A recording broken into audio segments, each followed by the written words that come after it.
Hello, Lalab. How are you today? Today is Sunday. Gang, meron ako ipapakita sa inyo, gang.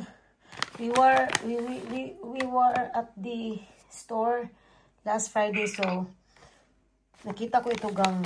Ayan. Very cheap lang yan siya. Ang dami kong binili. Kaso, nakalimutan kong i-video. Ngayon ko lang naisipan na ipakita sa inyo just to recommend this food. Yes. Bumili yata ako ng mga 6 na piraso. Tapos ngayon 4 na lang. So yan, gang. Very yummy yan siya. I just bought it for like 2 euros something.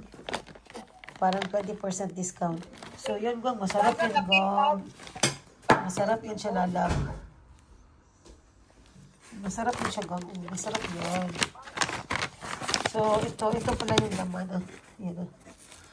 Masarap yun, Lalab. Ayun, oh. Masarap yan siya. So, ito yung mga favorite ng mga bata. Kasi masarap talaga siya beef. Mahilig kasi ako sa beef palangga. Ayan. So, okay. You can eat now. So, thank you so much for watching. And, yes, enjoy.